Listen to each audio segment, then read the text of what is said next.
تھوڑے ہی لوگ ہیں نہیں، تعداد نہیں دیکھی جاتی حضور کی بارگاہ میں، سرکار کی بارگاہ میں اخلاص دیکھا جاتا ہے، سرکار کی بارگاہ میں محبت دیکھی جاتی ہے۔ شاعر بھی کیا خوب کہتا ہے کہ سرکار کی محفل میں خوش نصیب لوگ آتے ہیں، محبوب کی محفل کو محبوب سجاتے ہیں، آتے ہیں وہی جن کو سرکار بلاتے ہیں، وہ لوگ خدا شاہد قسمت کے سکندر ہے جو سرور عالم کا میلاد مناتے ہیں۔ آج کوئی آگے بیٹھا ہے کوئی پیچھے بیٹھا ہے تو آپ خوش نصیب لوگ ہیں۔ وہ شاعر کہتا ہے نا کہ درد مندوں سے نہ پوچھو کہ کدھر بیٹھ گئے، ان کی مجلس میں غنیمت ہے کہ کدھر بیٹھ گئے۔ یہ خوش نصیبی نہیں ہے کہ سرکار کی بارگاہ میں آگے، سرکار کی محفل میں آگے ہیں، ذکر رسول سننے کے لیے آگے ہیں، اس لیے خدا را کوشش کیجیے گا آخر تک بیٹھیے، محفل پاک کی لذت لیجیے، ذکر رسول کی لذت لیجیے، اللہ تعالیٰ ہماری بخش و مغفرت فرمائے۔ تو بلا طویل گفتگو کا آغاز کرتے ہیں۔ اللہ جل جلالہ نے اپنی ذات کے حوالے سے ارشاد فرمایا الحمدللہ رب العالمین، تمام تعریفیں اللہ جل جلالہ کے لیے جو تمام جہانوں کا پالنے والا ہے۔ اب جہان کتنے ہیں؟ مفسرین کرام فرماتے ہیں، آپ تفسیر قطب کے اندر دیکھ لیجیے، کسی نے لکھا 80,000 جہان ہے، کسی نے لکھا 18,000 جہان ہے، کسی نے لکھا 40,000 جہان ہے، اس طرح مختلف روایات ملتی ہیں۔ اللہ جل جلالہ نے 80,000 جہان پیدا فرما دیے۔ مجھے بتا دی کوئی ضعیف روایت ملے گا کیا اللہ تعالیٰ نے کسی جگہ پر بھی فرمایا ہو کہ میں نے 80,000 جہان پیدا فرما کر احسان فرما دیا ہے؟ کسی جگہ پر نہیں فرمایا۔ 80,000 جہان پیدا فرمائے، 80,000 جہانوں کی نعمتیں پیدا فرمائی۔ اللہ تعالیٰ نے شمس و قمر پیدا فرمائے، شجر و حجر پیدا فرمائے، مشرق و مغرب پیدا فرمائے، شمال و جنوب پیدا فرمائے۔ اللہ تعالیٰ نے کسی جگہ پر بھی یہ نہیں ارشاد فرمایا کہ میں نے تم پر احسان فرما دیا ہے۔ اللہ تعالیٰ نے احسان فرمایا ہے لیکن احسان جتلایا نہیں۔ اللہ تعالیٰ نے آدم علیہ السلام کو عصمت عطا فرمائی، اللہ تعالیٰ نے نوح علیہ السلام کو طوفان سے بچایا، اللہ تعالیٰ نے ابراہیم علیہ السلام کو بڑھاپے میں اولاد عطا فرمائی، لیکن احسان نہیں جتلا رہا۔ اسماعیل کو ذبح ہونے سے بچا رہا ہے لیکن احسان نہیں جتلا رہا۔ موسیٰ علیہ السلام کو طوفان سے بچا رہا ہے، موسیٰ علیہ السلام کو دریا سے بچا رہا ہے لیکن احسان نہیں جتلا رہا۔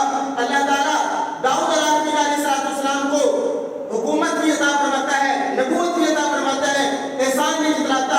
حضرت سلیمان پیغمبر کو حکومت بھی عطا فرماتا ہے، نبوت بھی عطا فرماتا ہے لیکن احسان نہیں جتلاتا ہے۔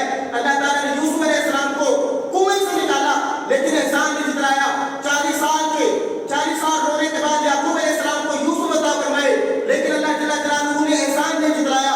اللہ تعالیٰ نے پیغمبروں کو عظمت عطا فرمائی، آدم علیہ السلام سے لے کر سارے نبی عظمت والے ہیں، شرف والے، مقام والے، سارے نبیوں کو عظمت دی گئی۔ حضرت داؤد علیہ السلام کو زبور عطا کی، اللہ نے احسان نہیں جتلایا۔ اللہ تعالیٰ نے حضرت موسیٰ علیہ السلام کو تورات عطا فرمائی، عیسیٰ علیہ السلام کو انجیل عطا فرمائی۔ کسی بھی جگہ پر اللہ جل جلالہ نے احسان نہیں جتلایا، یہاں تک کہ ہم گناہگار عاجز بندوں کو اللہ تعالیٰ نے نعمتیں عطا فرمائی، اللہ تعالیٰ نے آنکھیں عطا فرمائی، ہاتھ عطا فرمائے، پاؤں عطا فرمائے، لیکن اللہ جل جلالہ احسان نہیں جتلاتا۔ یہاں تک کہ کائنات کی ساری نعمتیں اللہ تعالیٰ ابن آدم کے قدموں میں ڈال رہا ہے، کسی جگہ پر بھی اللہ تعالیٰ احسان نہیں جتلا رہا۔ ہاں، احسان کب جتلایا؟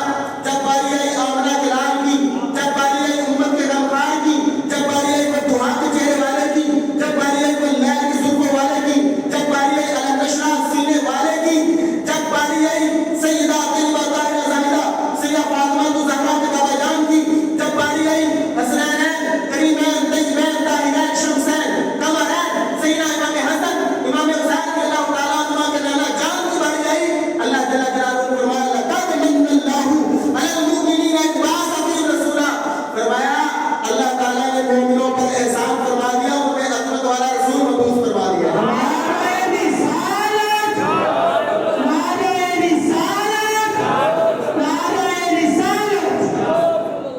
یہاں پر آ کر اللہ جل جلالہ احسان جتلا رہا ہے، فرمایا لقد من اللہ علی المؤمنین اذ بعث فیہم رسولا، فرمایا اللہ نے مومنوں پر احسان فرمایا، ان میں عظمت والا رسول مبعوث فرما دیا۔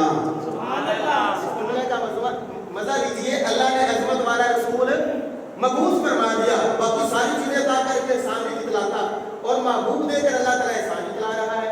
اس لیے کہتے ہیں فضل رب اللہ، اور کیا چاہیے، مل گئے مصطفیٰ، اور کیا چاہیے، ہر جرم پہ کرم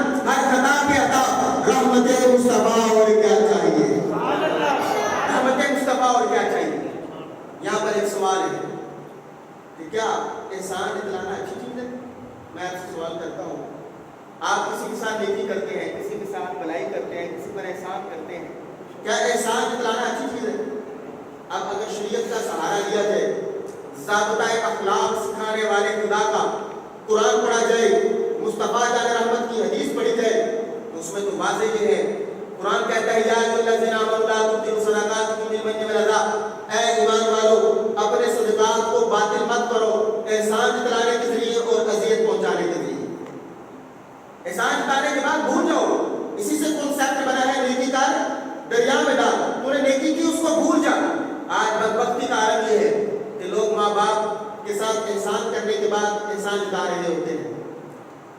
ارے تو ماں باپ کا حق کیسے ادا کر سکتا ہے جنہوں نے تجھے بچپن میں پالا، تجھے جوان کیا، تیری جوانی ماں باپ تم رونے منت ہے، ان کا احسان عظیم ہے، تو جوان ہوا تیرے ماں باپ کی وجہ سے، اور اب جوان ہونے کے بعد اگر تو ماں باپ کو بڑھاپے کے عالم میں دعائیں دے دیتا ہے اور ان کی صحت کا خیال رکھتا ہے، ان کی خواہشات کو پورا کرنے کی کوشش کرتا ہے، تو کیا تو احسان جتلانے لگ پڑے گا؟ تو بعض وقت ماں باپ کا احسان جتلاتے ہوئے نظر آتے ہیں۔ میں ان سے گزارش کروں گا کبھی بھی ماں باپ کے ساتھ حسابوں کی کام نہ کرنا، کبھی بھی ماں باپ پر احسان کرنے کے بعد احسان نہ جتلانا۔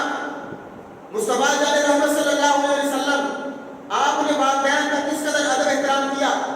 آج الحاد بڑھتا جا رہا ہے، آج بہت نئے نئے فتنے پیدا ہوتے جا رہے ہیں، آج اس طرح کے لوگ بھی اپنے بند کمرے کے اندر بیٹھ کر یہ کہتے ہوئے نظر آتے ہیں امی کے شے کوئی نہیں، بابا کے شے کوئی نہیں، بزرگ کو شے کوئی نہیں، یعنی بڑیوں کا بھی بے ادب، پھر ماں باپ کا بھی بے ادب بناتے جا رہے ہیں۔ اس طرح کے فتنوں کے ساتھ ہمارا کوئی تعلق نہیں ہے، ہم ان فتنوں کی مذمت کرتے ہیں اور ان فتنوں کو پاؤں کی جوتی پر رکھتے ہیں جو اس طرح معاشرے کو بے ادب اور گستاخ بناتے جا رہے ہیں۔ سن ماں باپ کا مقام کیا ہے؟ قرآن کہتا ہے وبالوالدین احسانا، فرمایا اپنے والدین کے ساتھ احسان کیا کر۔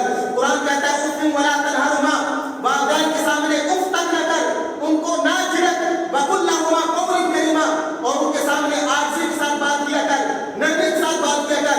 مصطفیٰ جان رحمت صلی اللہ علیہ وسلم کس قدر اپنے والدین کے ساتھ احسان فرماتے ہیں، اور بالخصوص سیدہ اماں حلیمہ سعدیہ رضی اللہ تعالیٰ عنہا جب حضور علیہ السلام کی خدمت عالیہ میں حاضر ہوتی ہیں، حضور نبی رحمت صلی اللہ علیہ وسلم اماں حلیمہ کے آنے پر کھڑے ہو جاتے ہیں، استقبال فرماتے ہیں، کھڑے ہو کر استقبال کر رہے ہیں، پھر اپنی چادر بچھا دیتے ہیں، مزمل والی چادر بچھا دی۔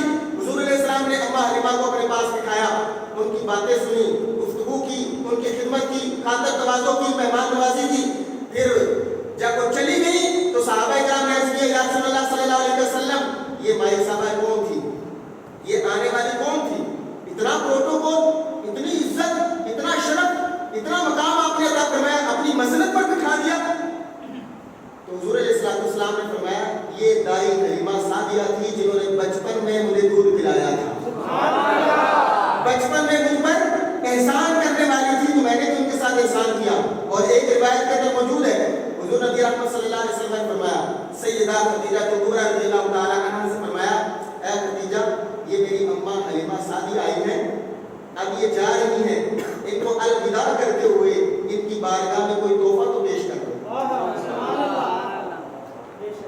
سنو، ماں باپ پر احسان کرنے کے بعد احسان جتلانے والوں، تو ماں کی جو ایک تکلیف ہے اس تکلیف کا بھی بدلہ نہیں چکا سکتا، لیکن دیکھ میرے مصطفیٰ جان رحمت صلی اللہ علیہ وسلم آپ کس قدر احسان فرما رہے ہیں۔ سیدہ خدیجہ کو فرمایا اے خدیجہ میری والدہ جا رہی ہیں، ان پر کوئی نیکی کر، ان کو کوئی تحفہ پیش کر۔ سیدہ خدیجہ کبریٰ کوئی عام عورت نہیں ہے، مکہ کی رئیسہ ہے، مالدار خاتون ہے۔ سیدہ خدیجہ کبریٰ رضی اللہ تعالیٰ عنہا نے انہیں ساس نہیں سمجھا بلکہ اپنی امی جان سمجھ کر ان کی بارگاہ میں 40 بکریوں کا نذرانہ پیش کیا اور ایک اونٹ کا نذرانہ پیش کیا، کہا امی جان یہ چھوٹا سا تحفہ قبول فرما لیجیے۔ سبحان اللہ، رسالت 40 بکریاں۔ اب میں آپ سے حساب لگواتا ہوں کہ اگر ایک بکری منیمم 1 لاکھ کی لگاؤ تو 40 بکری کتنے کی بن گئی؟ 40 لاکھ کی بن گئی۔ اور ایک اونٹ اگر آپ 5 لاکھ کا منیمم لگا لیں